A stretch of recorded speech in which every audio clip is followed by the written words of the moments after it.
And this program from here on in is being recorded and will be viewable with a link in about a day. So, all right. Well, I'm going to get started because it's fair to those who are able to get here on time. And I will just have a brief introduction here and get right into the program. And so, greetings, brothers and sisters, friends, fellow workers. I'm talking to you from a very blustery evening just outside of Chicago, Illinois. And I want to thank everyone for being here for our very first gathering of this collaboration. So most of you probably saw the promo for this, and we call ourselves the United States-Canada Labor History Collaborative. And this collaborative was formed by representatives of nearly 20 organizations that focus on the preserving and promoting the history of workers and their unions. And we believe that by joining our resources and sharing our histories, we can better achieve our missions. Now, this name, the United States-Canada Labor History Collaborative, is a work in progress. We thought we could figure out a very easy acronym that would then give a name and an acronym, and we haven't gotten there. So we'll take any advice on names and acronyms that are easy to slide right off the tongue. But it's a very exciting opportunity.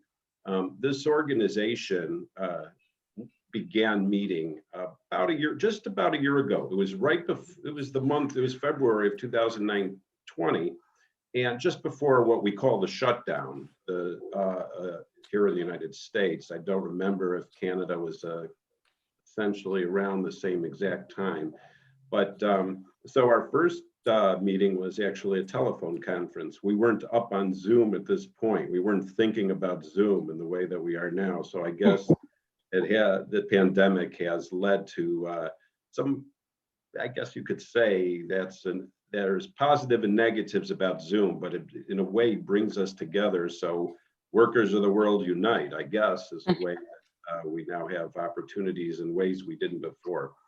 I want to mention, right now we're operating with a steering committee. Myself, Larry Spivak, I'm president of the Illinois Labor History Society. Ken Germanson, who you heard in the beginning, who is president of the Wisconsin Labor History Society, and Ron Verzu from the Pacific Northwest Labor History Association. And I just, as an example, and I'm going to do a quick promotion of the Pacific Northwest, look at this fantastic book that they just produced.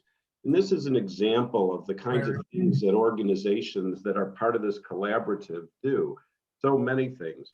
Of course, you may know the Illinois Labor History Society because we're the deed holder of the Haymarket Martyrs Monument and celebrate much around that, but the Illinois region of labor history is rich, as everybody knows, but it is in all parts of the country. And you have, I want to thank Ken Germanson, who's been doing this for many years. It's the 40th year this year of the founding of the Wisconsin Labor History Society. I think I got that right. And of course, last year was the 50th anniversary of the Illinois Labor History Society. The organizations, I'm just going to mention a few of the areas of the country that have been part of this beginning collaboration. The country, meaning US and Canada, we are two countries. Alberta Labor History, American Labor Studies Center, the British Columbia Labor Heritage Center, Canadian Committee on Labor History, the Greater New Haven Labor History Association, Iowa, Michigan, New York, Pacific Northwest, Pennsylvania, Southern Labor Studies Association, Workers Arts Heritage Center, Rhode Island, Communication Workers History Museum, Ottawa Workers Heritage Center, Carleton University, and there are a few others I know I missed. And what I do want to say, oh, by the way, some of the affinity organizations like the Labor Heritage Foundation, the Mother Jones Heritage Project are going to be joining in. So we go from very specific to a little more general. And of course, the inspiration is, there's a couple of, Ken and I have talked about this for a couple of years. We should do something like this because people do tend to stay in their own areas, and the organizations are very diverse, such as Wisconsin and Illinois. I would say we're very broad-based with we tend to lean towards a more popular labor history as opposed to an academic, but not exclusively. Conversely, some of the associations call for papers and have a more academic orientation to them. So we are not officially set up with officers. We don't have the organizational attributes.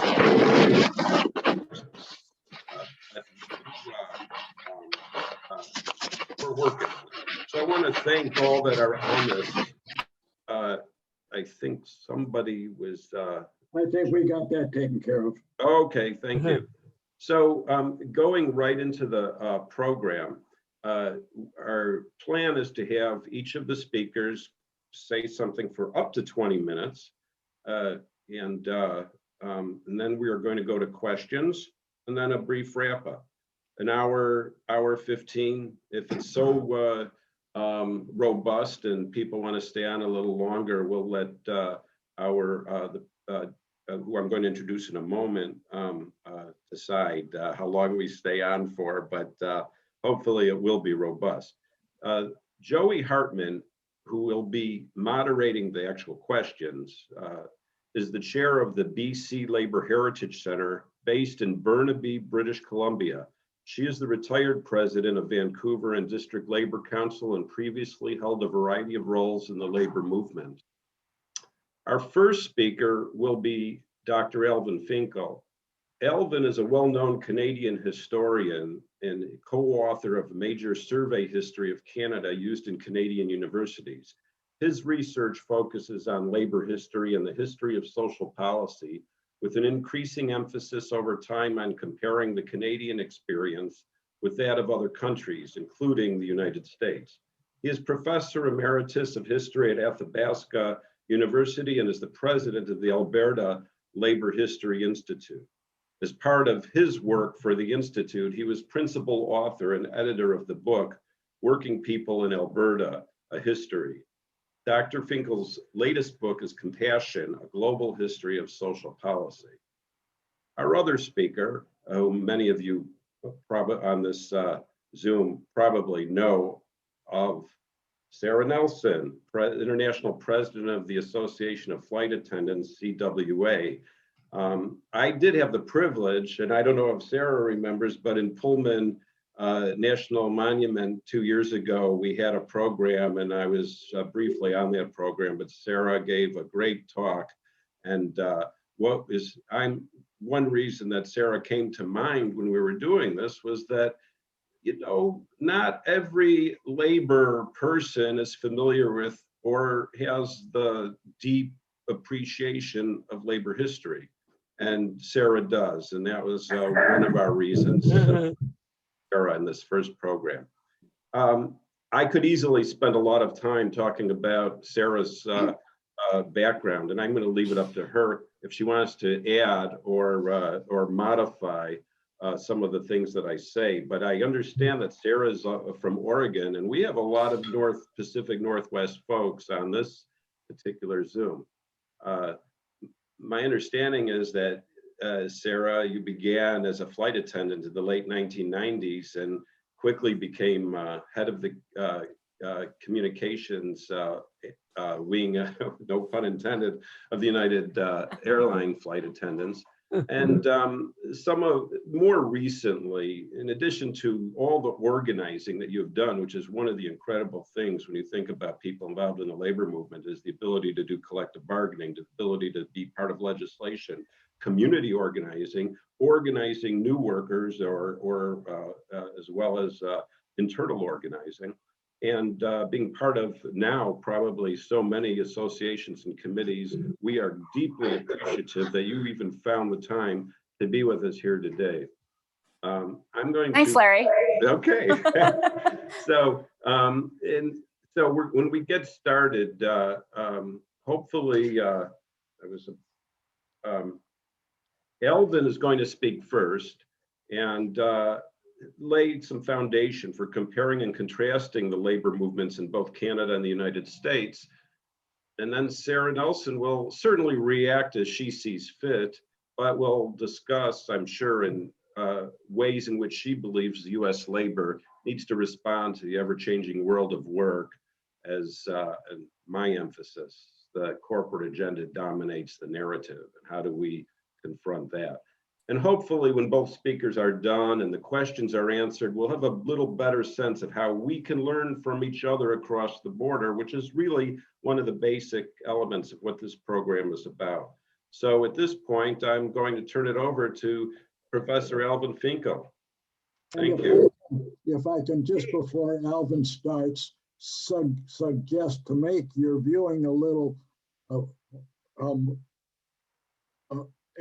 better, put your screen on speaker view. Then you'll only see Alvin, and that's on the upper right-hand corner of your screen. There's a drop-down menu, hit that and hit speaker view. Okay, Alvin, I'm sorry I interrupted. No problem at all. And thanks, Larry, for the introduction, and thanks to the organizers of this forum. So the topic I was given was how labor can change North American politics from a historical perspective. And I'm going to start with might sound like point scoring for countries, but you'll see that's not really what's going on. So in 1939, the US left Canada in the dust, both in social programs and in recognition of trade union rights. Surprise to many people. The US had implemented Social Security, guaranteeing most workers an income-based pension.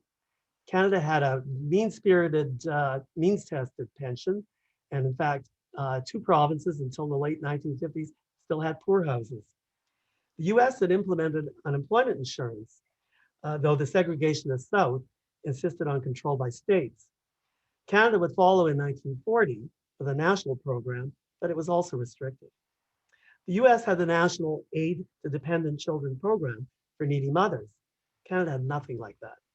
The US employed millions in work creation programs like the Works Program Administration. Canada had no equivalent. So the US had the Wagner Act, which made both union membership and collective bargaining agreements publicly protected entities, to a degree anyway.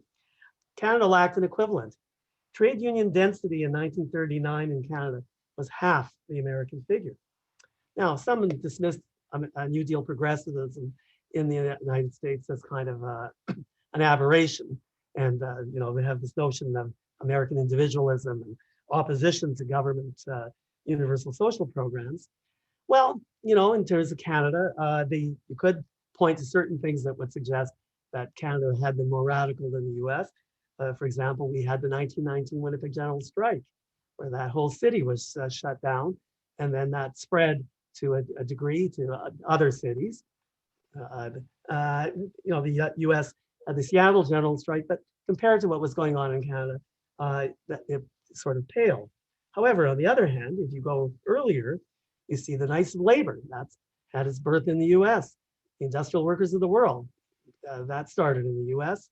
The Socialist Party in the US before World War I was much more effective than its equivalent in Canada. So in short, potential for working class radicalism and worker-led progressive politics is in historical terms equal between the two countries. You do get claims that are different about that, because there's this notion that somehow working people in each country are prisoners of whether they were in the country that made the American Revolution, which is supposedly about individualism, or or in Canada, where you had the people who opposed that revolution. But in fact, it doesn't work that way. So during and after World War II, Canada's union density doubled, and social programs in both countries expanded. By 1960, the two countries had kind of converged.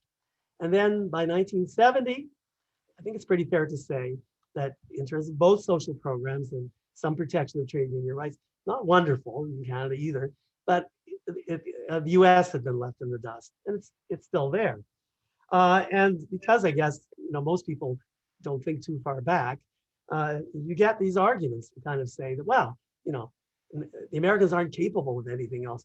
They have this individualist kind of revolution. They have this very individualist thinking, and we're not like that in Canada. Well, obviously that essentialist theory is just wrong, because you don't have a gap in which the United States is way ahead of Canada as late as the 1950s. If this is all about whether or not you had some revolution in 1776. And anyway, to say that revolution or that the United States in its history was individualist is ridiculous.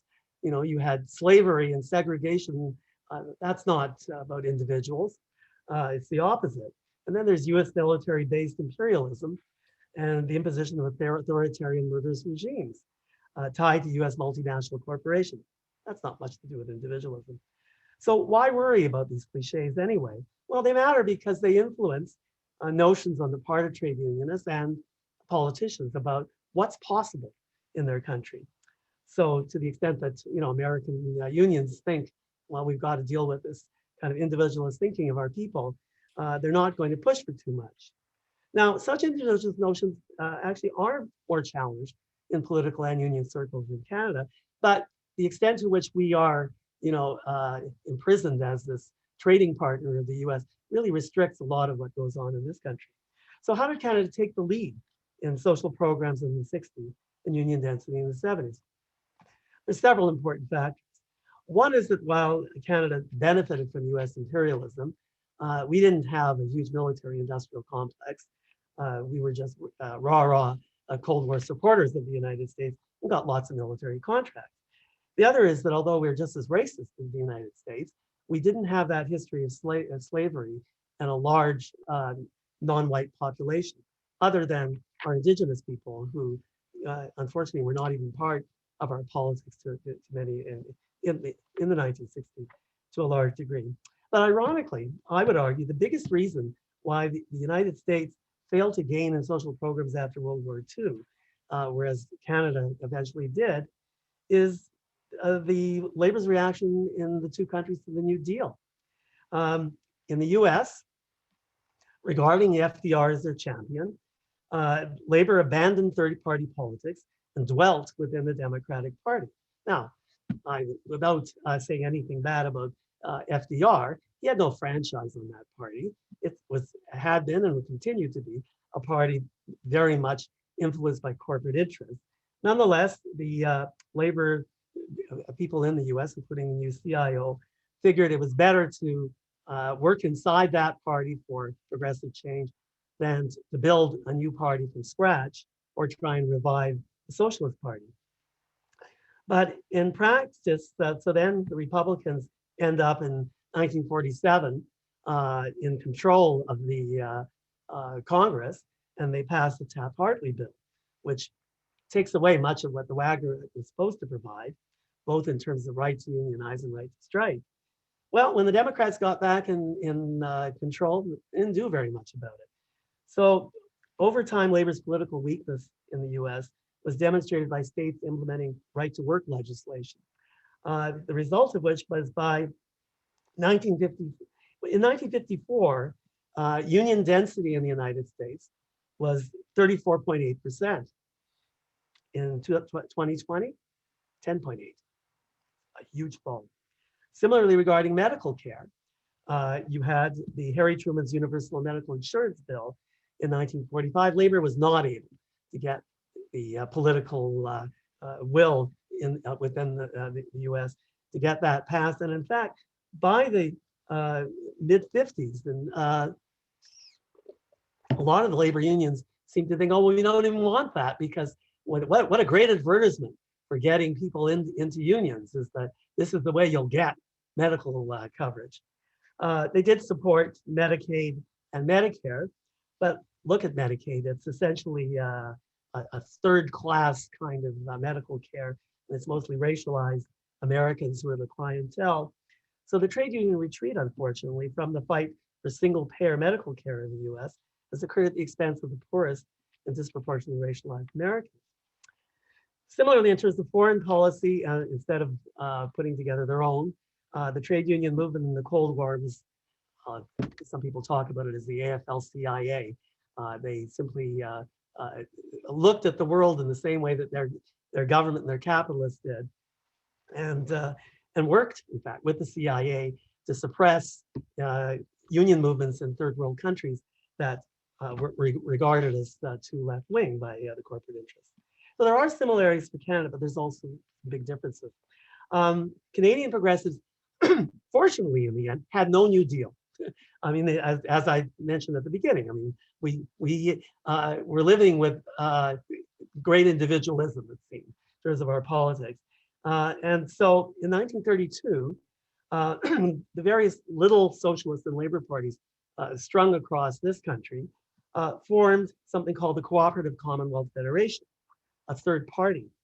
And it didn't do that well in the beginning federally, but it became the official opposition in 3 of our then 9 provinces, almost off the bat.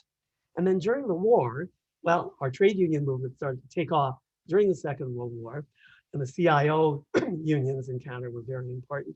And they looked around, there was no way of pretending that either the Liberal or Conservative parties were worth, trying to influence.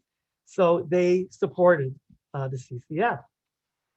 The CCF almost formed the provincial government in Ontario in 1943 and did form the provincial government in Saskatchewan in 1944. Premier Tommy Douglas and his successor made Saskatchewan the first North American jurisdiction to introduce universal prepaid hospitalization insurance. That was in 1947, and then physician insurance in 1962. Federal programs followed in 1957 and 1968, respectively. Federally, during the war, the CCF had topped the polls for a while, but Cold War hysteria took care of that. Anyway, though, the labor movement in Canada continued to not be happy with either the Liberals or Conservatives.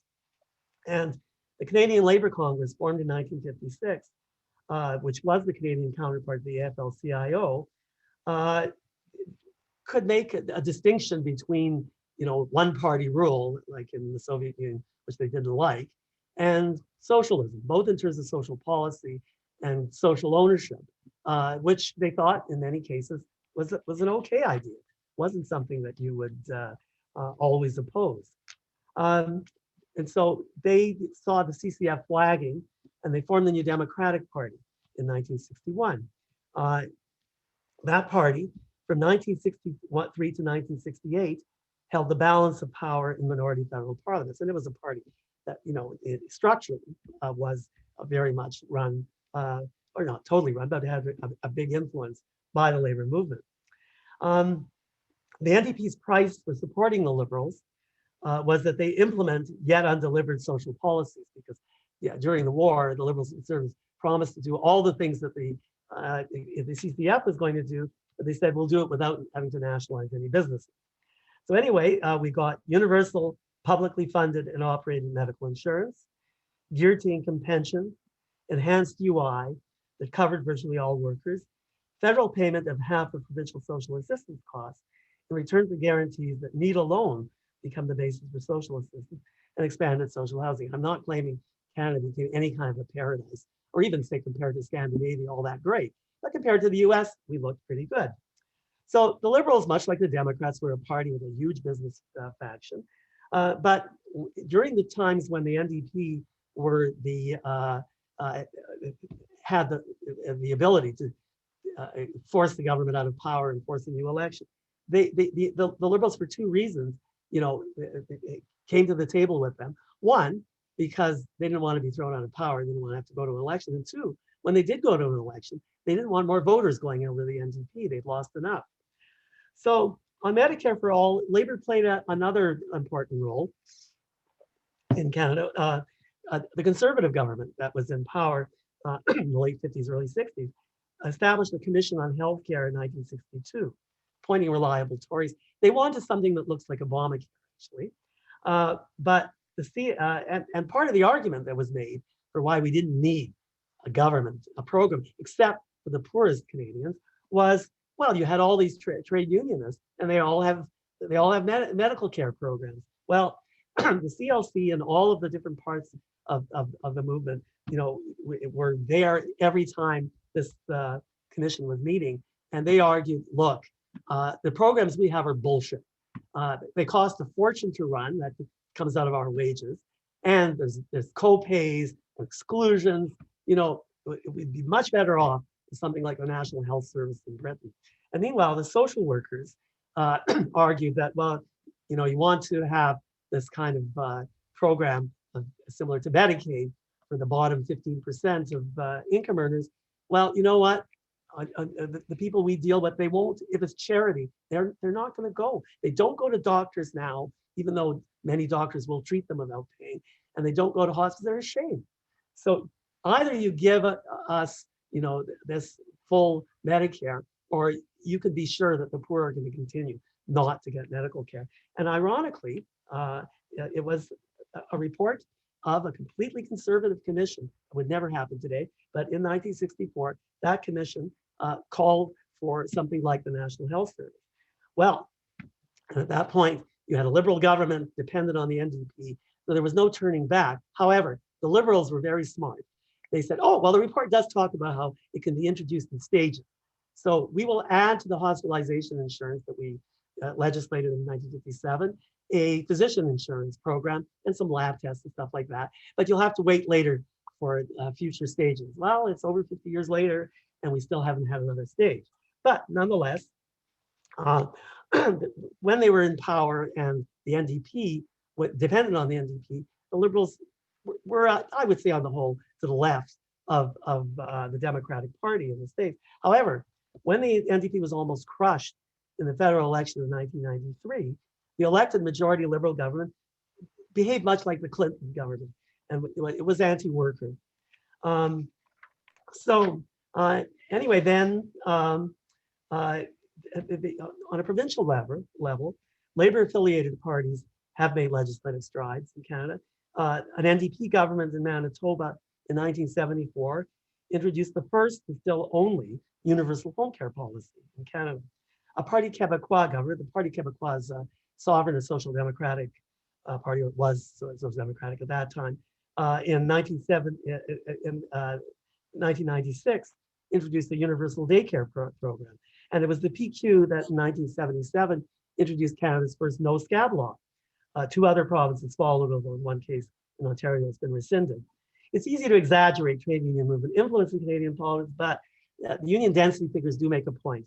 31.2% in 2020. That's down from its maximum of 39 point something percent in the 1980s, but still 3 times higher than in the US.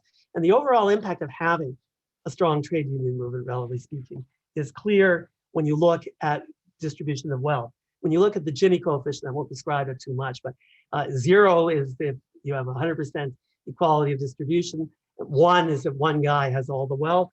And in Canada, that figure, it was 0.333 in 2020, at 0.411 in the US, so much worse. And those figures come from the CIA fact book, so they're not cooked in Canada.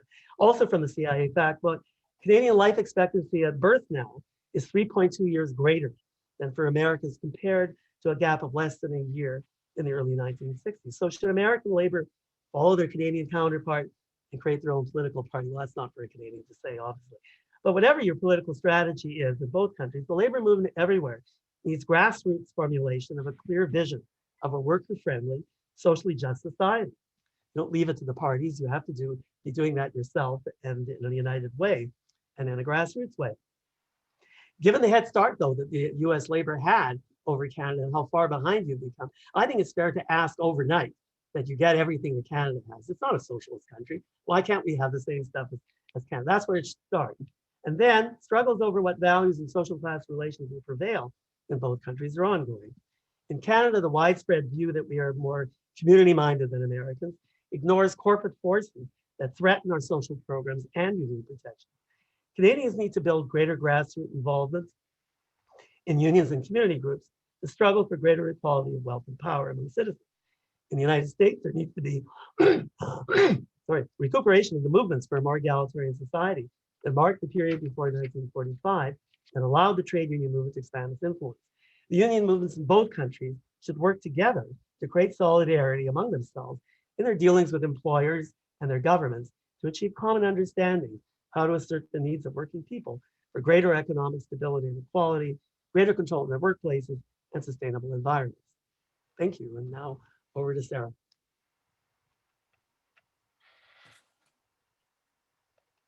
Thanks so much, Alvin. That's a tough act to follow. You packed a heck of a lot in there really fast. And I feel so privileged to be here.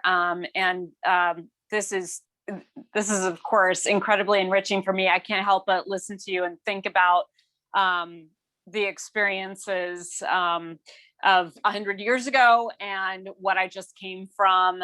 Yesterday, I was in Alabama with the Amazon warehouse workers who are organizing.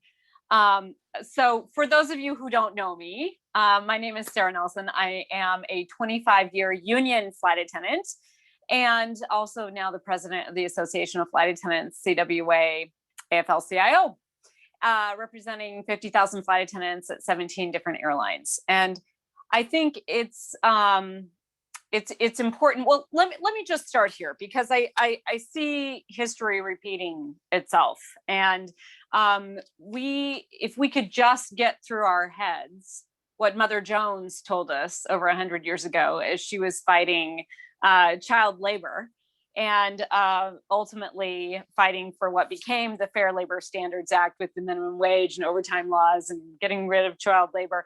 And she said something that we really need to take in, especially now as we have this shared experience during coronavirus. She said, the capitalists say there's no need of labor organizing, but the fact that they themselves are continually organizing shows their real beliefs. The capitalists want the most labor for the least money. The laborers want the most money for the least labor. Workers produce wealth and build the world's palaces. But they neither use the wealth nor dwell in the palaces. If you would only realize that you hold the whole solution, to the whole problem in your own hands, you could settle the whole question easily. If, for instance, instead of striking in small groups, every industry in America were to hold up, the capitalists would be obliged to yield to any and all demands, for the world could simply not go on.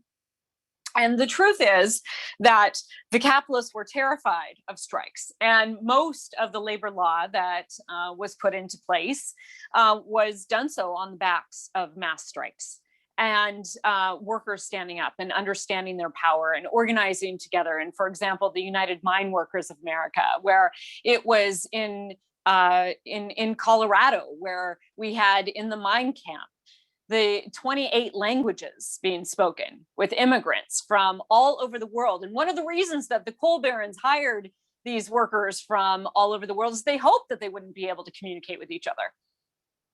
The thing is that when there's a disaster in the mine and you're comforting your children because their father's not coming home, or your brother or your sister went into the mine to help your father actually get the coal out because it was based on what you could get out of the mine, not how much labor you put in at the day. When you're comforting your child and someone is doing the same next to you in a different language, you're really speaking the same language. So that's what I just experienced in Birmingham, in Bessemer yesterday, as I was speaking with the workers who are in a warehouse where they are notified that they have to see a supervisor if they're not touching a box over a certain amount of time, and they've got more of a relationship with an app than they do with any human beings, and they're working for the richest or the second richest person, I can't keep track, in the world. It doesn't matter at this point. Billions and billions of dollars. And Jennifer Bates, one of the workers there and one of the union organizers, testified in Congress yesterday, and she said, we're the billionaires.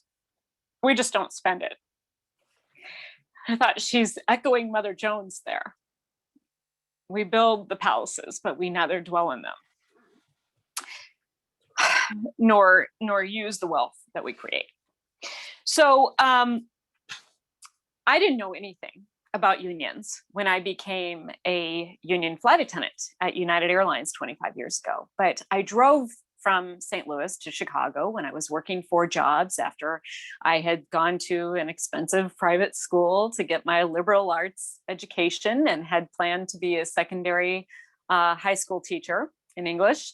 And so I'm thinking of setting up my classroom and staring down student loans. And as I said, working 4 jobs, trying to get by. And it was a very cold day in February in St. Louis. And I was feeling quite sorry for myself at age 23 with how hard I had to work and how much I had ahead of me. And my friend who had become a flight attendant called me, and we thought it was sort of funny. She decided that she didn't like her major her senior year and sort of fell into this after house sitting for a family that was all United Airlines employees. And they took a worldwide vacation with their family, and it encouraged her to apply for the position. And so she called me from Miami Beach as I'm freezing in St. Louis and feeling very sorry for myself. She gave me a hard time about having her toes in the sand. But what came next was a description of the job that had been turned into a career by strong women who had come together to form their union in 1945 and negotiated their first contract in 1946 that included a seniority list that was the basis of all the backbone of all the fights they would have going forward to beat back discrimination in the workplace. And she described the pay, and she described the healthcare, and she described the flexibility, and she described the pension that at that time you could take at age 50 even. And I thought, well, I was working 4 jobs at 23. Actually, it was the pension that made me get in my car and drive to Chicago the next day. And when I think back on that conversation, I get pretty emotional, because I think about those women who formed their career and beat back all these discriminatory practices, which included having to quit if you were over the age of 32, if you got married or got pregnant. You had to step on a weight scale until 1993. And they even took pity on the men and made sure that men could have the same rights as them on the job and have the right to have this career as their own too. So you're welcome, guys. We want to make sure you have equality. So I think about that, and I think about what they did, and that they formed that conversation that I had with my dear friend that encouraged me to go apply for this job. So it was the union that brought me to United Airlines. And then when the company failed to pay me, and I couldn't get any answers in the office, and it was a fellow union member, a line flight attendant, who I'd never met before, who tapped me on the shoulder in a moment when I had nothing left in my bank account and I was getting some of the same run around in the office. She tapped me on the shoulder and she asked me how to spell my name. And she handed me a check for $800. And she said, number 1, you go take care of yourself. And number 2, you call our union. And I did call our union, and I had my paycheck the very next day. But I always tell everyone that I learned everything I needed to know in that moment when she was standing in front of me. Because in our unions, we are never alone, and we can do things that as individual employees, we can never do on our own. So the union called me back and asked me if I wanted to volunteer. And I was so honored. I didn't know that people said no. And so I got involved, and we were organizing for a contract at the time. And so I exited my probation period and went straight out on the picket line after my probation exit interview with the supervisor, and led cheers the rest of the day. And we negotiated a contract that I thought was not reflective of the value of the people that I had met. And so I became a union agitator and just a really loud voice and a strong voice for justice. And people kept egging me on to do more and more in the union. And soon I learned that actually it was these women who formed this union and wanted us to have something that was our own and shape our own careers, who had made it possible for me as a new flight attendant, an agitator, to get involved and actually make a difference and shape our union and start to make changes. And they had created this democratic organization that was just there for me to use and be a part of. And I thought back to my first day on the job. I had sort of suppressed this experience that I had my first day flying as a flight attendant. I checked in the office, and there were these two flight attendants who had been flying for 35 years. And so they started in the 1960s, and they had lived through all the years of smoking too. So one of them had a very raspy voice. And they'd had a tussle in the office with the supervisor, and they had argued over a provision of the contract, and they won. But then they realized that as a brand new flight attendant, fresh out of company training, maybe that was a little bit much to watch that conflict take place. And so one of them took me aside, and she said, "Listen, management thinks of us as their wives or their mistresses, and in either case, they hold us in contempt. Your only place of worth is with your fellow flying partners. And if we stick together, there's nothing we can't accomplish."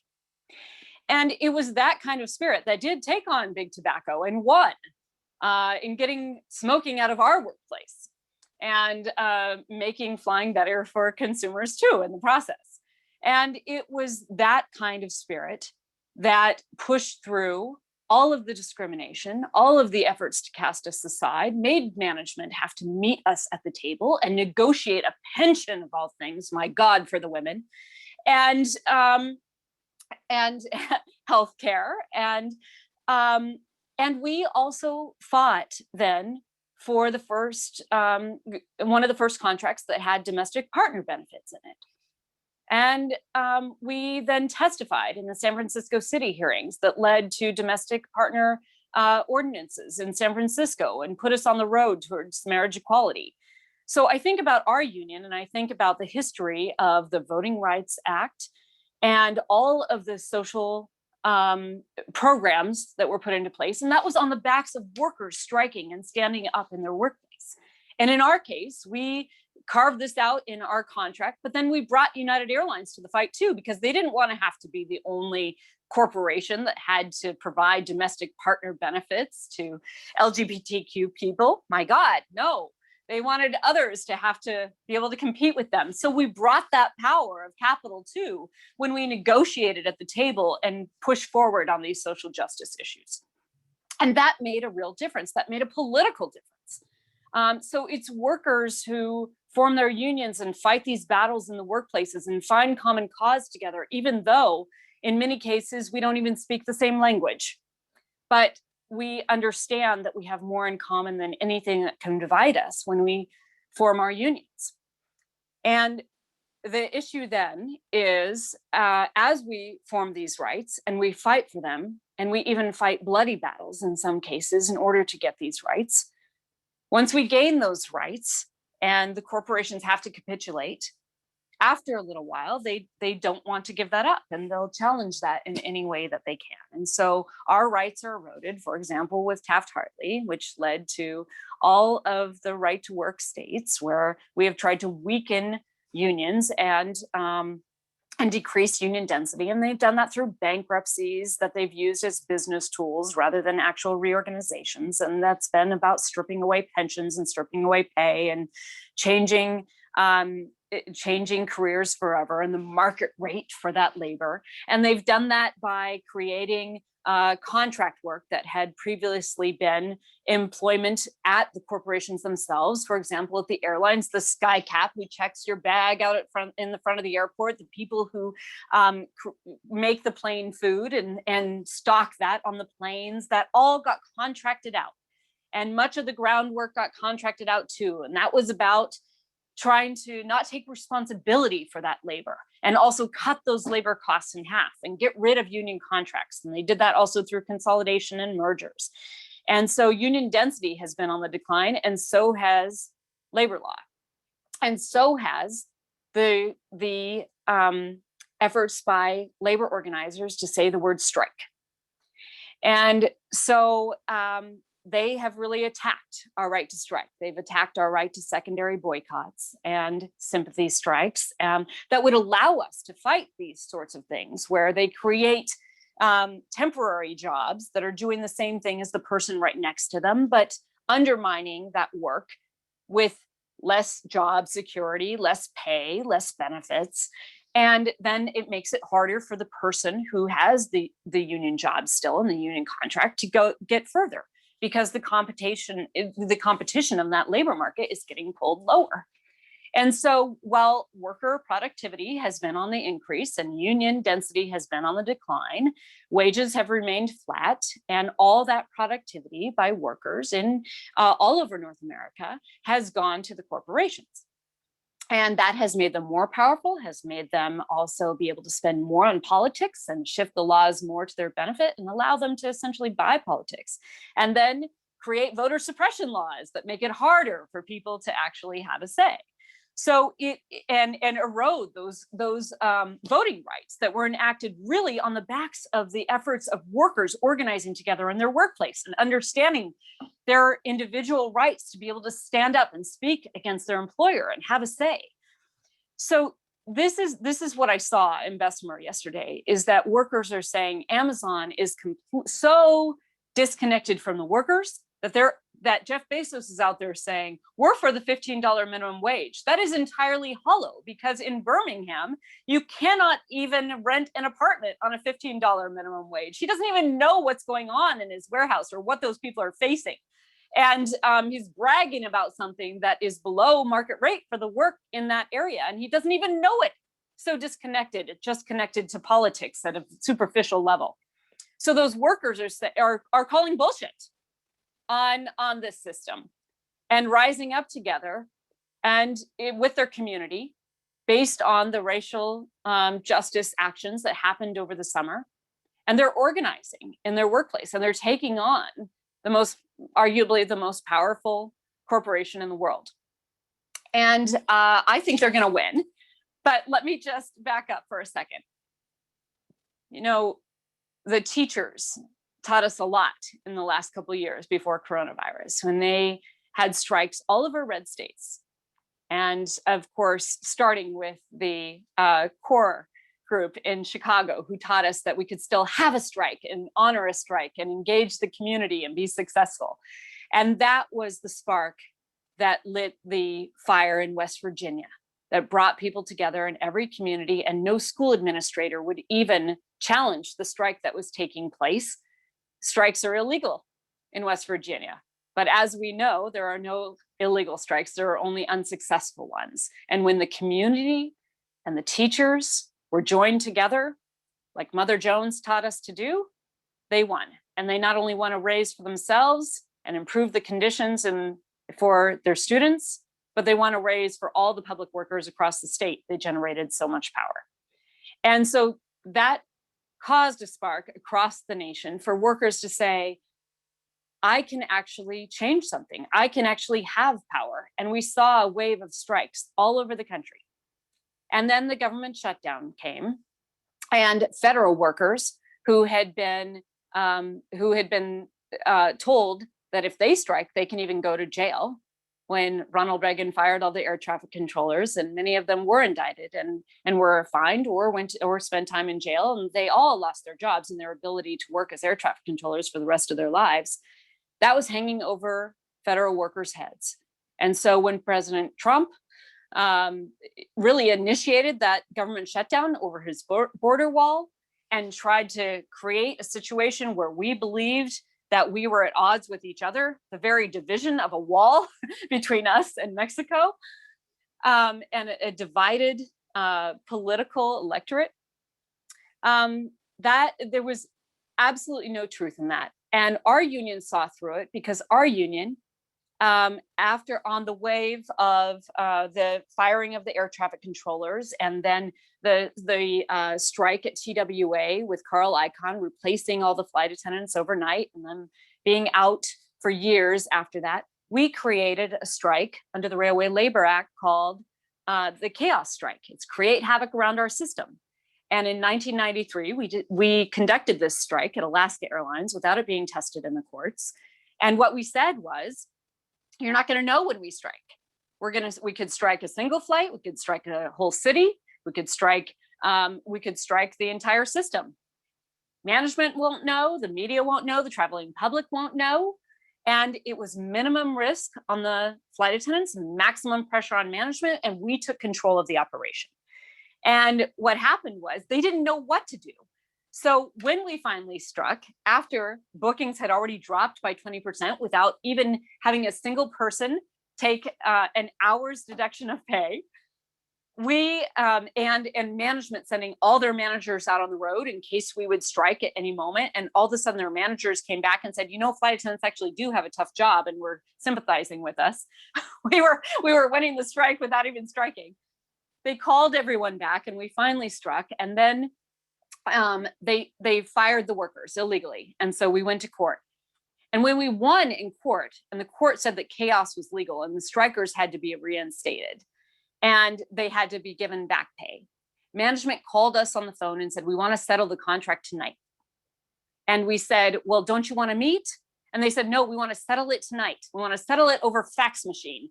We don't want to meet with you every time we meet with you, something bad happens. We just want to get this over with. We had generated so much power. And so they signed a contract over fax machine that night without discussing any provision of it. And they had taken the full contract from Southwest Airlines and simply applied it to the flight attendants at Alaska Airlines. But they didn't stop to see the one provision in the Southwest contract that only applied to a couple flights a year at Southwest, but applied to 60% of the flying at Alaska. And it created a 60% raise overnight for the flight attendants. And so they came back a week later and said, we've got to talk about this. We didn't realize what we were signing. We said, we asked you. And so it stuck. We got that 60% raise overnight for the flight attendants. And during that time, though, when we kept the operation going, but we had control of it, we still had to keep flight attendants together. They still had to be ready to be called by their union at any moment. And during that time, management created an open shop and only 10 flight attendants out of the entire bargaining unit opted out of the union.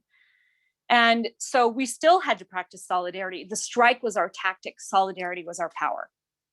And so we broke management completely. And that strike tactic has been successful ever since. And so when I saw this federal government shutdown going on, I realized that Trump was using chaos in reverse on us.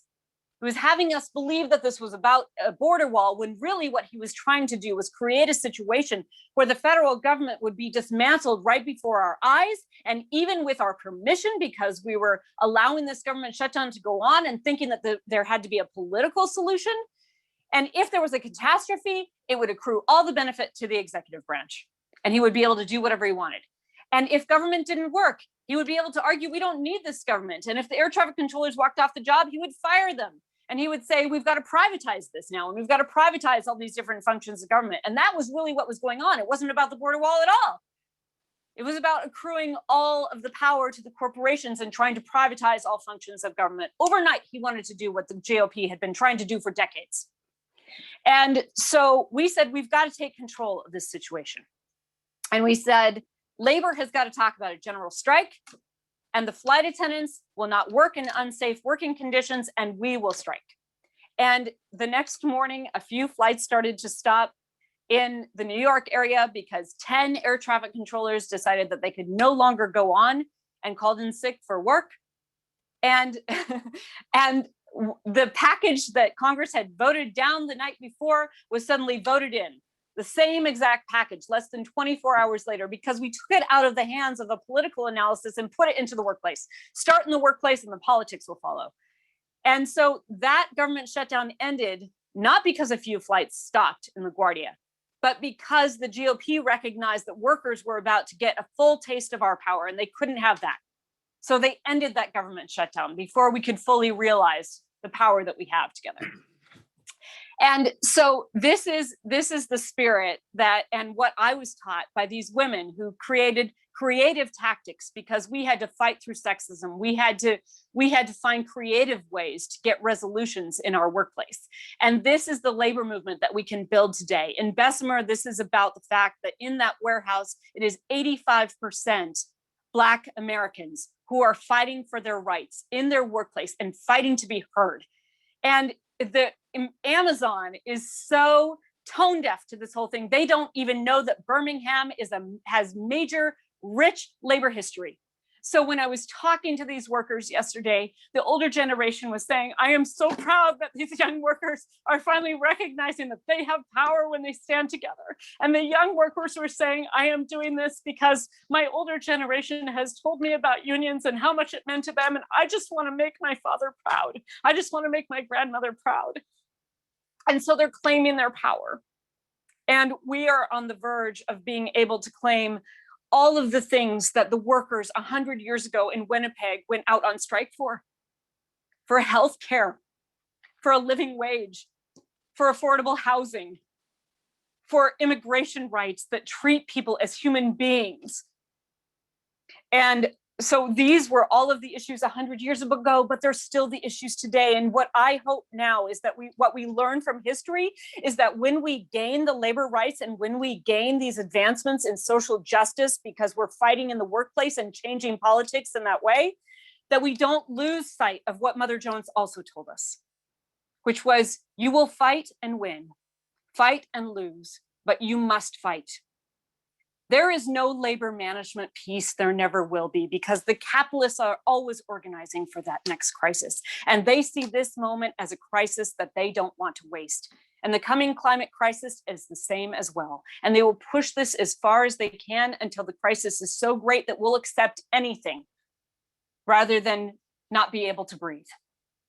And so we have to learn from our history. We have to learn from our mistakes. We have to open our arms wide to all workers. This movement is for everyone. There are no borders in the labor movement. There are no divisions by gender or race or who or where you worship or who you love. We have a common cause as working people. When we understand our history and we understand the divisions that were created by the owner class only to keep us apart with racism and slavery and sexism, we will understand that we and truly take up the reality that Frederick Douglass told us 100 years ago as well. That, where did I put it? And that power concedes nothing without a demand, of course. I was quoting this all day long yesterday. And so I just want to finish up by saying that just before this call, I was defending the relief that we won, even under the Trump-McConnell regime last year, because we put forward the demand that this time, when the relief comes, it's going to be focused only on worker pay and benefits. We did that with the airlines. We're 80% organized in the airline industry, and management had to meet us at the table outside of the political process. And we told them, the public hates you. If you want to get any help, you're going to have to work with us, and you're going to have to work on our plan. And so we got the plan that was the true workers' first plan, historic in the United States, because we used our union density and our power, and we set forward our demands and said it has to go only to the workers. You cannot furlough any of us. You're going to keep us in our jobs, connected to our healthcare, our pensions. We're going to continue to pay into Social Security and keep the safety net programs moving and continue to pay our local and city taxes, so that the services can continue and we can continue to support other jobs. And we're going to cap your pay and ban stock buybacks and dividends. And so we achieved that, and we achieved that even under the worst political conditions, because we started in the workplace and the politics followed. And so that is my story, and I'm happy to take questions. But I do want to just end saying, send all your love to Bessemer, because they're fighting, we are talking about labor rights, and we are going to get better labor law. And we have gotten the President of the United States to say that the cause of the United States is to encourage labor organizing, not to oppose it, but actually to encourage it. And so we've started a narrative here about workers standing up and taking power against even the most powerful people in the world. And they're doing it, and we are going to win no matter what the outcome of that election is, but I believe they're going to win. And when they win, it will be explosive. And we have to use this moment. We have to set our demands and be very clear about them, and join together and understand our history so that we can chart the path for our future. Thank you. Bravo.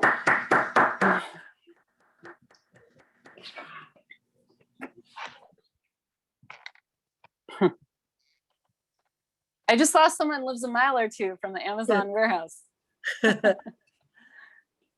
So I'm Joey Hartman, and I'm going to be helping to just facilitate about 25 minutes or so of some Q&A. And I just have been watching the chats come through, and how invigorated and enthusiastic and welcoming folks are to the line of thinking that has been presented by both of our panelists. And I think we've had a few questions come in, and I hope that others will continue to. So if you have a question, please do put it in the chat, and we'll be watching for that and coming through. So I guess I'm going to start with the very first one that came in. It actually came in before we started tonight, and that was in terms of organizing drives or union elections.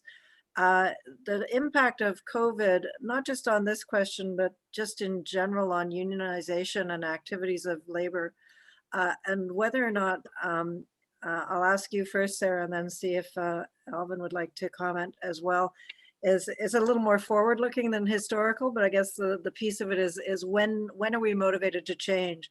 And as trade union folks, I come from the labor movement, so I feel okay saying this. We get a little stuck, and you've talked about chaos and other ways of really thinking outside of the norms of just hitting the bricks and being on the picket line until it's over, and being much more creative in terms of the strategy. So what do you see in terms of what has changed or could change because of COVID that maybe are the lessons that labor should be taking out of it, and the political realm as well? Yeah. So first of all, organizing is all about shared experience and bringing people together and feeling a common cause. And I saw this actually before coronavirus out on the GM picket line, listening to the GM strikers about the conditions at work. I could have been in a flight attendant local meeting, and who would have known that? So it was about productivity. It was about control of their schedules. It was about the temp workers who were being treated, who were being told that they were temp, but really it was just creating a different class so that management could have more control over them, pay them less, and deny them benefits. And these are the same issues that are happening everywhere. It's about making people work more for more rather than making more for the same amount of work that we're doing. And now with coronavirus, of course, we have the shared experience of understanding what's happening in each of our workplaces. So many workers who are not seen and their work is not valued. It has been relegated to sort of the unmentionables, actually. Sanitation workers, janitors, and grocery workers. People don't think about that until there is a crisis, and there's a shared crisis. And so what's opened up now is that actually working people have way more in common through the shared experience of coronavirus, and the fact that we saw management laughing about sending people into unsafe conditions and who's going to fall first. We saw these sort of things. This was exposed across the country. And so coming out of coronavirus, we have this shared experience of having common demands. We need healthcare for all. that is not a demand that is, puts us at odds with each other, because some have it in a union contract. In fact, actually, I was speaking right before coronavirus with a Canadian labor group, and they were gobsmacked by the fact that we didn't have a Tommy Douglas who got it done in the United States. We have to go to the bargaining table and spend 3/4 of our time talking about healthcare. And that's often why our contracts are delayed and why we can't get other improvements. And we're having to pay for things that we bargained decades ago. And we're having to go on strike to fight for these things again, things that we have already won. And so I think that we have, with coronavirus, this shared experience that we can organize from, that we can understand that there is a common cause, that we have to stand up for each other, that we have to keep the demands that are in the PRO Act right now, which includes reinstating the right to secondary boycotts, and standing up for each other and having this sense of solidarity. And also, I just want to note too that during coronavirus, we are all keenly aware of how management will use technology to try to keep workers down, to try to keep workers isolated, actually. And we've seen the importance, actually, of the gig work that is going on, that are also essential workers. Most people would not have eaten without the work of gig workers who were delivering food to their homes. And yet there has been this tremendous effort by Uber and Lyft and others to try to deny gig workers the right of employment status, so that they are denied any employment rights at all. And now we have in the PRO Act a solution. We have a demand to solve that, to make sure that no one can be misclassified. They all are determined as employees and have rights as employees. And the President of the United States has endorsed this plan. And yet I see today that in Connecticut, the labor movement is backing a plan to have to deny these workers the rights to be employees, and instead have a process where there is a determination about the rights that they will have at work, but not to give them the right to be full employees and demand of their employer a fair living wage, and be able to have democracy at work that is going to make our politics and our workplaces stronger. So I think that these are the issues coming out of coronavirus that we have to take on, and we have to be clear about our demands, and we cannot start conceding now, because now is when we have the power to create change. This is not the time to try to give away our demands and negotiate against ourselves. We've got to stay strong with our demands for full rights for all workers and leave no worker behind. Thank you. Alvin, would you like to add to that answer? Well, that's really good. The only thing I'd add to that is that out of this pandemic, we've seen the growth of precarious work. We've seen the growth of unemployment. Now, this was going on before that, but essentially what's happening is what's already happened much earlier in third world countries, which is that at a certain point, very few workers have anything that looks like permanent work. Most workers become precarious workers, doing 3 or 4 jobs in order to try and make something that looks like a living. And that's what we want to fight. And we all have an interest in fighting that, because frankly, if you've got what looks like a permanent and secure kind of job, you have to realize that in fact, it could very easily be taken from you, because precarious workers can do it. I saw that even as a university professor. Hey, my God, at a certain point, more of the people who are teaching are in this precarious position than I am, and I don't have illusions about how much more gifted I am than these people. They're able to do my job, and they can take it, and they're being paid so much less than I am, and they have so much less in the way of benefits. So if I don't demand that everybody who's teaching, everybody who's doing any of the kind of work that I'm doing is treated exactly the same, I'm harming myself. So that's an important message I think we all have to take out of the pandemic. The other thing, of course, is the need for more universal programs, because a lot of people, particularly in the States where there was very low unemployment, would have thought before the pandemic, well, I'll always be able to have medical insurance, because my employer, everything is good. Well, suddenly that wasn't good. And suddenly they were unemployed or in a position where their benefits are taken away. That should never happen to anybody. Thanks. Very specific, and I hope a short question for you, Sarah, is you did mention about employers at Amazon actually laughing as they sent people into what they must have known was unsafe working conditions. And apparently there's been a lot of concern expressed by people on this call about the unsafe conditions about Amazon, and particularly in Alabama, and wondered if you could just speak to that very quickly. And also from it, a question about whether or not a boycott of Amazon is something that people are contemplating or would be advisable. Okay, thank you. I think that the laughing may have been at a poultry plant, but Okay, right. yes. Good. But at Amazon, there is a 100% attrition rate in the year. So there's very few employees who make it even beyond a year mark. There's mass firings. They just will send people out immediately. There's no recourse there. And if you are not performing fast enough, you get a little ding from your supervisor. So, for example, some of the workers have to walk. Well, there's elevators, but there's 4 floors, and some of the workers are required to walk up 4 flights of stairs before they even begin their shift. They're not allowed to use the elevators in the warehouse.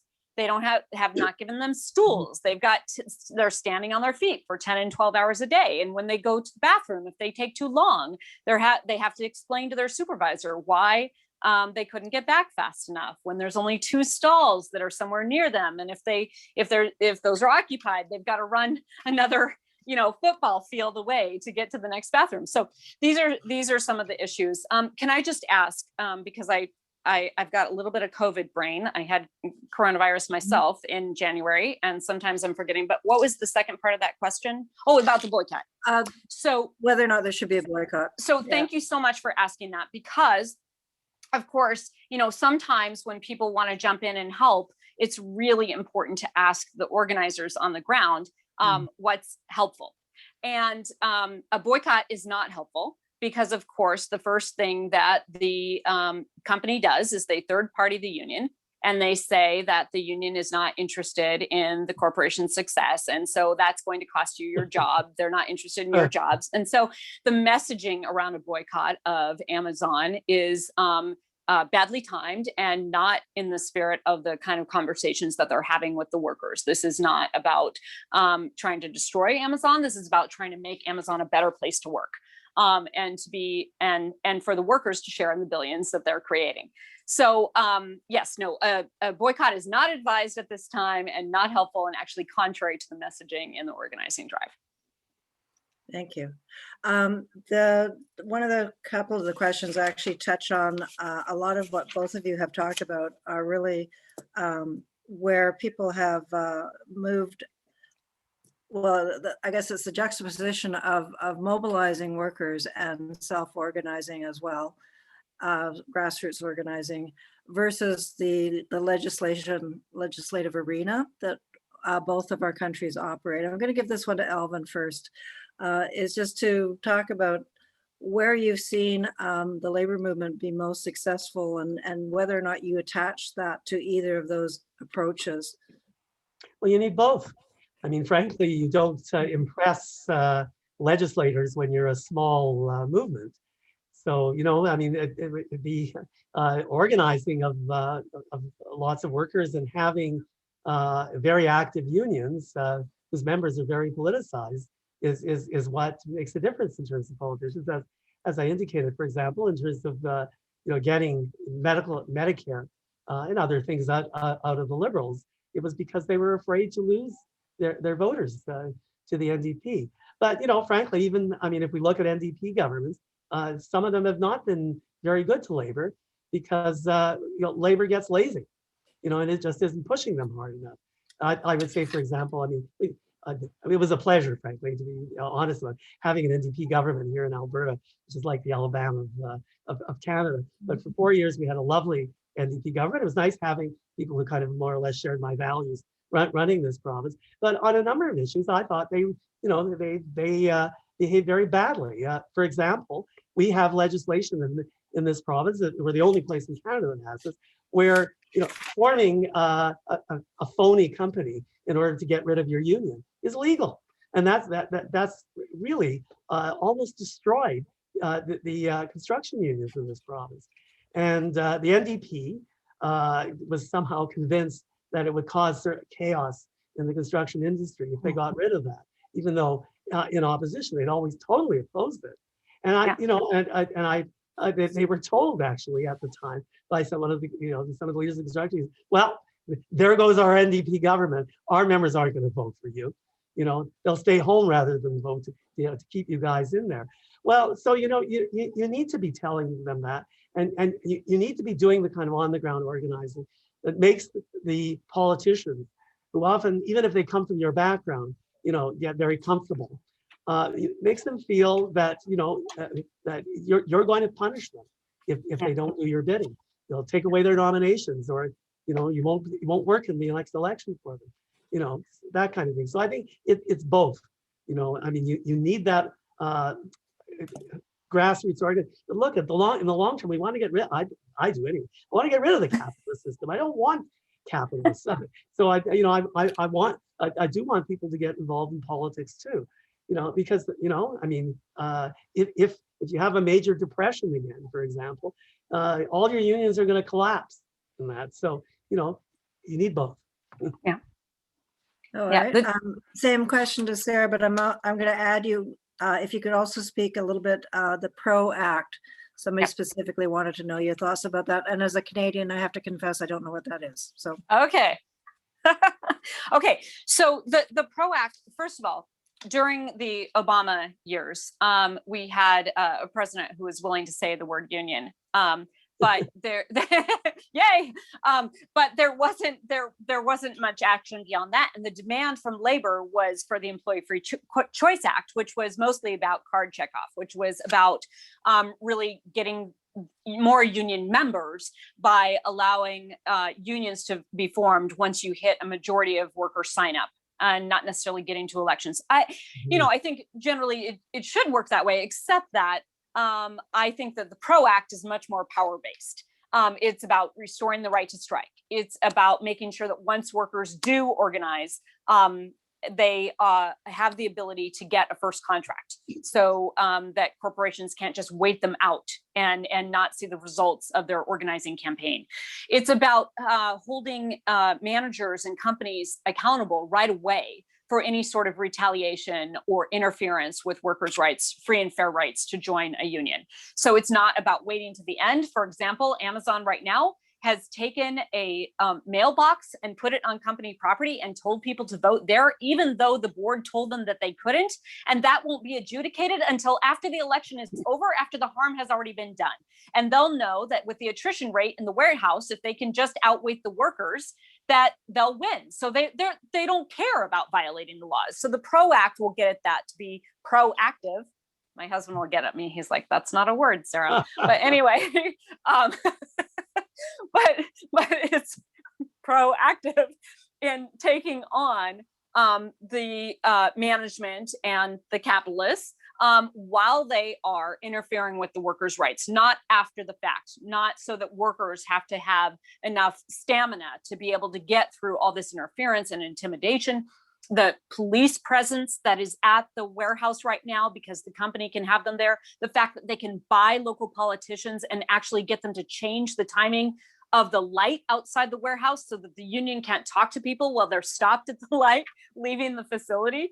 I mean, these are the things that Amazon is doing. And so these are the things that the PRO Act will get at. But what it's really talking about is giving workers power and making sure that there cannot be permanent replacements for strikers, making sure that workers have the right to secondary boycotts so that we can get at some of these issues of contract workers and standing up for them so that our jobs can't be eroded just because management redefines what those jobs are.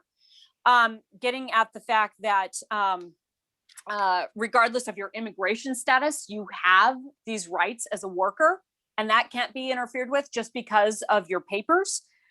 Making sure that there are immediate injunctions for any kind of retaliation. So many of these politicians over the last several years have gotten very much into the union busting, like Nikki Haley in South Carolina, when she wore as a badge of honor being a union buster and saying, if you vote for the union, we're going to lose these jobs in South Carolina. They're going to take them somewhere else. And for that, Boeing awarded her with a seat on Boeing's board, which she held and got a compensation from until Boeing killed 346 people when 2 of their planes crashed because they had created an environment within their company that was too big to fail, that had taken over all the regulatory aspects of the FAA in their certification process of their aircraft, and that the unions couldn't speak up because there had been this denial of workers' rights. And when their union and when their employees spoke up and tried to assert their rights as union members, they took entire plants and moved them to South Carolina, where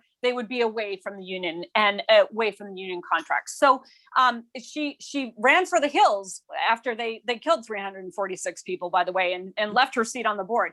But we, as we're talking about the PRO Act, and as we are working to change labor law and and the biggest one, doing away with Taft-Hartley, essentially. So getting rid of a right to work laws in any of these states. We'll get rid of all of them when we pass the PRO Act. And so this is changing the narrative, and we're actually talking about the demands that workers can have. But labor law is not an academic process. It is not an academic practice. It is real people on the line understanding what this means. So the Amazon organizing actually is exposing the problems in our labor laws right now, and people are talking about it. And they're talking about how that is interfering with also civil rights. And we're starting to talk about the fact that the March on Washington was a march for freedom and jobs, and that the civil rights was also a movement for jobs. And we're talking about demands now that are being put forward finally again for a jobs guarantee, social program that, of course, as you were saying, Alvin, on the other side of this, we have to learn from this, and we have to make sure that workers are put first. How can we build an economy that is assumed that 5% of people seeking work can't have it? That is somehow a good economy. This is not an academic process. And so while EFCA, the Employee Free Choice Act under Obama, was still about running things at a 51% margin, the PRO Act is about the fact that if you're going to have real worker power, you have to bring people together and take a strike vote that's over 90%. So you've got to find that common ground and that common cause and that common fight all the time. So it's restoring all of that. As we talk about all of these things, we are going to be gaining political power to make them happen. So already we saw today that as we're defining what this means in labor law and these rights for people, the Voting Rights Act, right? The rights in the PRO Act, the ability to raise the minimum wage just to a $15, which, by the way, it should be 23. But anyway, we'll start at 15. But all of these things are real things that people can grab on and hold to, because we're not doing an academic exercise. We're talking about people's real lives. We're talking about the fact that they can't survive, that they can't get an apartment in Birmingham on $15 an hour, that they have to have the right to bargain with their employer, the richest man in the world. So now we're seeing out of the White House, where there had been a reluctance about moving on the filibuster and making sure that we're actually giving power back to working people, because the filibuster was about Jim Crow era and giving more power to the South and to the Southern Democrats, right? Than they were due, and putting the power back in the hands of the majority, and respecting voting rights, respecting people's rights to have a say in this democracy. The White House now is talking about the need to potentially change the filibuster. We are starting, as we're having these conversations, as this organizing is going on the ground, we are building political power right now. So as we organize for these things and have clear demands that people understand, that are not an academic exercise, but something that people truly understand in their lives, we're changing the political power. And I'll just make one other note on that. We cannot write off Republicans, because when we write off Republicans, we are abandoning the workers in those states or in those congressional districts. We are saying that they don't have to be held accountable for their votes, and that means that those workers we're not holding them accountable for those workers who are being left to languish in the place where they are the representative. That's outrageous. So as we were fighting for the relief during coronavirus, we had a Republican senator, well, I'll just say it, David Perdue, who would not sign on to our legislation. And so we sent 25 flight attendants out to picket at his office before the election. And guess what? He hadn't seen picketers ever in his political career. He didn't know what to do with it. So the next day, he's begging to get on the letter saying that he supported our Workers First legislation. shocked. We have to understand that we have to have clear demands. We have to back up those demands with what we're willing to do, and then we have to do it. And we have to make it real to working people, not an academic exercise. And that is what is going to change. We're seeing it right before our very eyes now, the politics shift. So one other thing about Obama, he was willing to say the word union, but he still wanted to balance the budget on the backs of federal workers. And I said in the White House to someone on a forum for women and the economy, I said, listen, why have we've been talking all morning about the wage gap in this country. Why have we not talked about the one thing that will obliterate the wage gap and give women power? And that is the right to join a union. And they skipped over me and went on. And after the lights were off, the moderator came over to me and said, I want to thank you so much for your comments. And I said, really? Now that everybody's gone and the lights are off and the cameras are not rolling. And she said, huh? And I said, listen, we have a president who is willing to say the word union, and that's great. But as long as he is balancing the budget on the backs of federal workers and cutting their pensions, and we're fighting hard to hang on to what we had yesterday, that is not inspirational. And unions are going to continue to decline. And you will have no ground game to elect Democrats.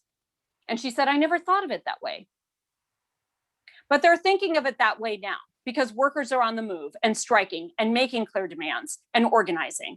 And we are shifting politics right now in front of our very eyes. Thank you. It is, we're on the hour. I think that we do have, if we can have 2 more questions, is that okay with everybody? And not take any more, but the ones that have been waiting, one is a very much a Canada versus US comparative. And I'm going to start with you, Alvin, because it is about labor education. There is a tendency, these are broad terms, in Canada for labor's education to be done in-house. It's through the Canadian Labour Congress or through unions doing their own in-house labor education, through the labor councils, those kinds of worker to worker. As opposed to what, in again broader terms, it would appear that in the US that a lot of labor education is done through academia, where it's through universities, colleges, etc. And the question that arises from that also is whether or not there should be efforts to restore the National Labor College in the US, and which is again more of that model. But do you see, first Alvin and then Sara, a result that comes out of that that might be different in terms of how workers organize or how unions perceive this? Well, I think that it is important for labor to do in-house labor education. But the big problem with what I see in Canada, particularly in Alberta, is that most of that in-house education is very much tools oriented. And the problem with that is that you don't necessarily equip people to understand, that it's not magic that they're in a trade union. I mean, people fought for this, and they're going to have to fight for it too, probably. So I think, I guess maybe it's a personal beef in terms of that, but very few unions in Alberta do anything that I would call labor history, not even of their own union. And they don't keep their own records. Their records. The people running the unions don't seem to know nothing about where the union came from, et cetera, et cetera. Now, they'll tell that they're always apologetic about that. They'll say, well, this is important, but because we have such and such all these different fights, we don't have time for that other stuff.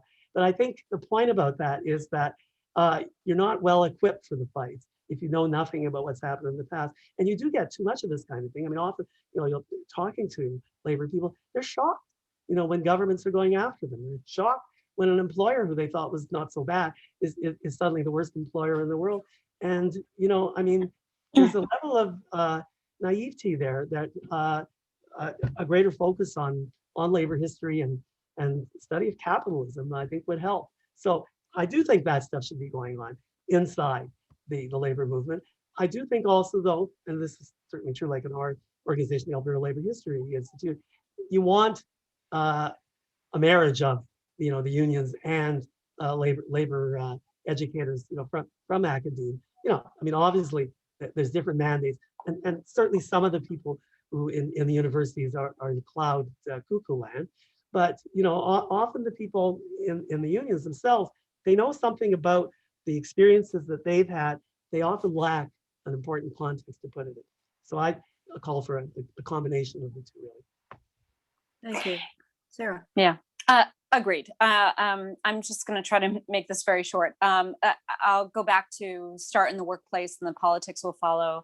I think that we have to be very realistic about the fact that unions are figuring out where to put their resources, and right to work laws make people have to focus on signing people up all the time. And it's about keeping labor unions busy doing that, and also feeling very much like we have to put all the money into the political process, into a certain political party.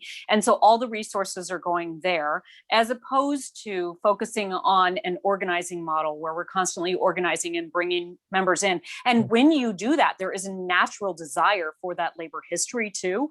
I'm not saying that there shouldn't be an actual push for that, but an organizing model also lends to greater focus on the union's history and the history of the labor movement, because you have to be able to tell people, this is how you can win. People have done it before you. Most people don't know. I referenced Ludlow earlier. Most people don't know that after the Ludlow massacre, that miners came from all over the state and they chased the militia out. And they formed their own government and actually created their own government in Ludlow for a while. So imagine that. I mean, imagine the power of that and the solidarity of that. And people have to hear not just the horror stories or when we lost, but they have to hear about when we won.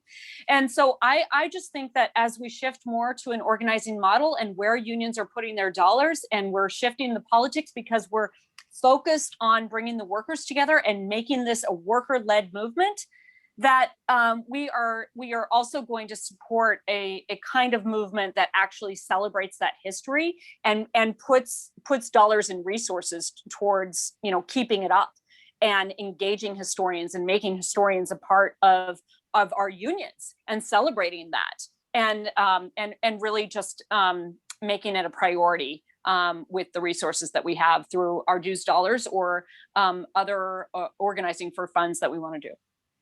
I'll just add very quickly to that, growing up in the north end of Winnipeg, learning, and not in a formal way, because in school we were never taught that our city had a general strike. But here I was living in the very area where everybody was on strike, an immigrant working class area, learning about that strike, from people who I knew in our area, mainly communists, frankly, made me very proud of who we were. I think it's really important for working people to know that they have a proud history. They're not just peons. So one last question, and then I'll give you each a last word. And so the question kind of bundles several that have come in terms of comment about the labor movement tending to be, to some people's sense, too business oriented rather than the social justice kind of unionism that you've been describing, both of you. And also back to talking about the chaos strike, and that it hearkened to at least one of the listeners as sounding like the equivalent of what would be characterized as a whipsaw strike, which is illegal under the NLRA. And then tying that back to the comment that Sarah, you made about, well, there really is no such thing as an illegal strike. It's really about who wins, or, what is the outcome. It's kind of like what we all know about history is written by those who are the victors in it. And I probably mischaracterized that a little bit, but you know what I'm saying. And so I'm going to ask you if you could each highlight which do you take the most inspiration from in all of these struggles that you can think of historically. We've heard about Ludlow, we've heard about the Winnipeg General Strike, the Seattle General Strike. I'm sure there's somebody here from Seattle. Like, when you think back and want to talk to people about what are you most inspired by, whether it was an illegal strike or not, it was a moment where workers came up against all of the forces against them.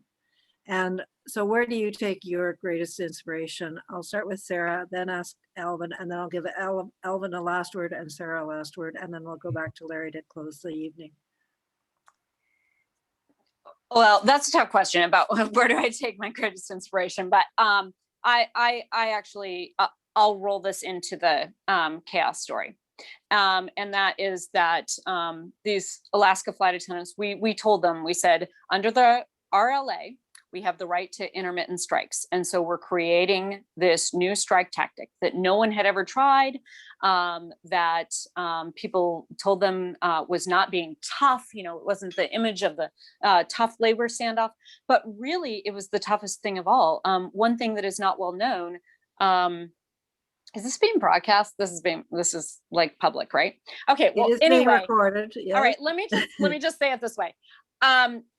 It's a really tough thing to be out on a trip away from your family and to know and to be handed a card from the union to say that if the union calls and asks you to walk off the flight, you will do that. And you might be, one of only 3 people in the entire membership who's doing this and standing up for everyone else. That's really tough.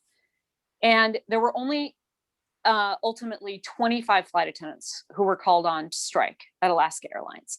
And so there were 25 flight attendants who were taking on the burden of standing up to their employer, right? And the union had their back, and they believed that. We hadn't had a court case. We hadn't had a determination. This portion of the Railway Labor Act had not been tested. And yet they took a leap of faith and said, I know clearly what our demands are. I know what we're standing up for. And I'm willing to stand up for my flying partners and expect that they're going to have my back, even though I'm taking an action that they're not being asked to take. And they all did it. And sat without a job, without a paycheck, while the union fought in court to get that overturned and to get it determined that this was actually a legal action. We couldn't even tell them. We told them how we read the law, but we didn't have any precedent. And they still did it. And we won.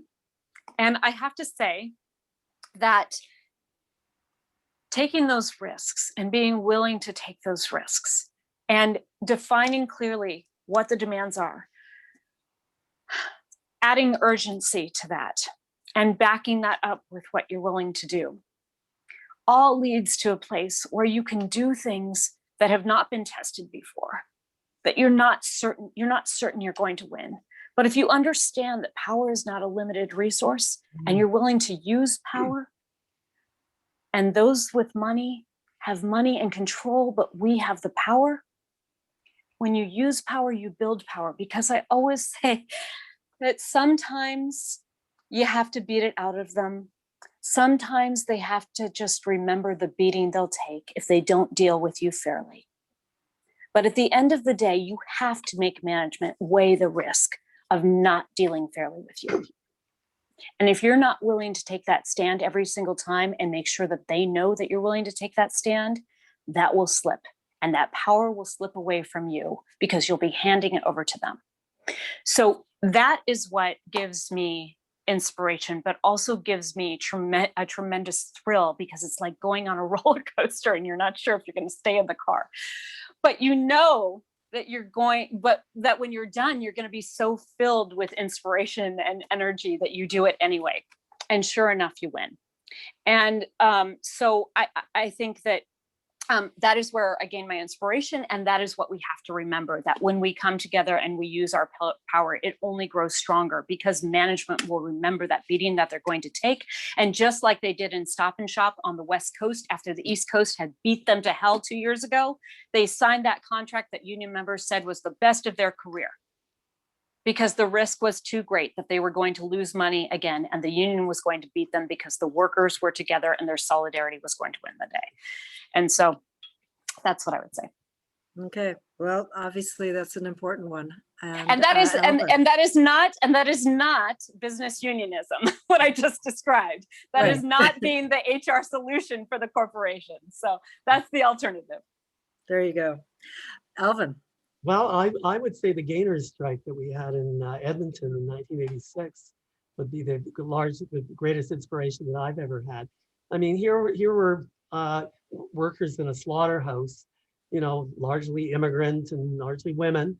And, they had this horrible employer, a guy named Peter Pocklington, who owned the Oilers, Edmonton Oilers, and all sorts of things in the city, and was a total sleazebag, and had promised these workers that a couple years earlier that if they took a pay cut, that the firm could be reestablished, and then that he would give them the money back. And then he wanted to take another pay cut, in fact, and was willing to fire them all, and made statements about how anybody can do this kind of work.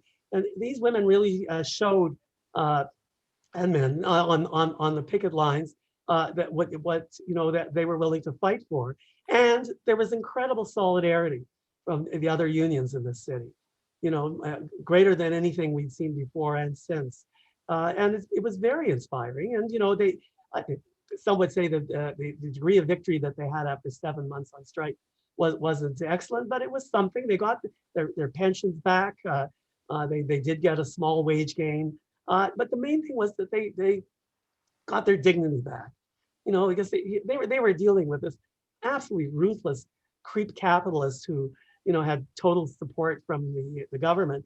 And at a certain point, the government felt that, in fact, with so many workers across the country supporting the workers and boycotting Gaynors, in that case, a boycott was asked for by the union, and it was very effective. The government, well, I mean, I don't like the way they went about it. They went and basically gave a whole bunch of taxpayers money to this creep of a Pocklington. But nonetheless, Pocklington did agree that he was not going to fire any of the striking workers, and made these various changes. And I thought it was an extremely inspiring story of worker solidarity. I remember it well. So Alvin, last word in under a minute. Well, I would just want to emphasize again, the need for social unionism, the need for workers, regardless of what their situation is, to see their solidarity with and all other workers. Thank you. Sarah, same to you. Under a minute, last word. Well, this is amazing. There's an amazing thing about solidarity. I was just thinking about the UE in Chicago and the fight that they took on when Obama was just elected for the workers whose jobs were being moved out of the factory there in Chicago. And they took over the warehouse and they won. And so Carl is on this call. Carl Rosen is on this call. And as I was thinking about him and thinking about that example of the UE, he popped up into the chat with a message just to me right now. I can't believe it. You're on the call, Carl. I love it so much. But Carl, would you please put in the chat the video of that fight? Because that is an extraordinary fight to watch and win, as they built not only community support, but worldwide support for that worker fight, and showed that you can take on even trade laws that are against you, everything going against you. And when the workers come together and use their power, they can win. So thank you very much. And that's also my inspiration very often. Terrific. All right. Well, thank you very much for taking the time, people, to put your questions in, and thanks to Sarah and Alvin for taking your very thoughtful responses and inspiring words. I'm going to turn it back to Larry to wrap up the evening. All right. Well, that was fantastic. I think most people probably would agree with that from the comments that I saw. And I also, on behalf of our fledgling organization, want to thank Alvin and Sarah for being with us, and hope that we can continue the discussion. I think one of the things that we all can do that are on this Zoom is participate by belonging to the regional, the state, the local labor history society that you are connected, could be connected to. We're trying to connect up throughout North America and eventually the entire world, because we do know that when people learn labor history, they really want to be more involved and engaged. And that's really true of frontline workers who are in unions. And so hopefully this idea of union and labor history education will continue to grow. I want to thank everybody. I wish we could all link arms in person and sing Solidarity Forever. And so while I can't carry a tune, I will not try to do that. We will maybe sing it on the way out, and we look forward to getting some more programs together in the near future. Thank you, everyone. I would just like to point out that we will, within a day, have a link to the recording of this broadcast, which I do think will include the chat stuff, so you can bring it up. If you had registered for the if you had pre-registered for the conference, you will automatically get that link. Otherwise, contact me. My name is down there at the bottom, K.A. Germanson at wisconsinlaborhistory.org, and we'll make sure you get that link. So thank you very much. This has been an inspiring evening, I think. When the union's inspiration through the workers' blood shall run. Come on, everybody, come off mute. There shall be no power greater anywhere beneath the sun. Yet what force on earth is weaker than the feeble strength of one? But the union makes strong. Solidarity forever. Solidarity forever. Solidarity forever. For the union makes us strong. Play ball. Woo! I think we've learned what Zoom works for and doesn't work so well for. Great evening, everybody.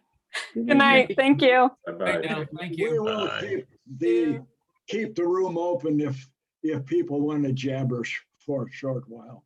Well, I figure those of us who were part of the group should definitely stay and have a little chat, a debrief. Yeah, But maybe others want to stay as well. Sure.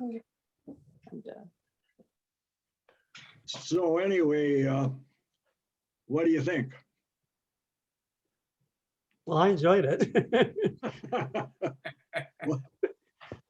I thought it was fabulous, and I really appreciated Alvin's comparison of the US and Canada, because in recent years I've been traveling in Canada a fair bit, and I've noted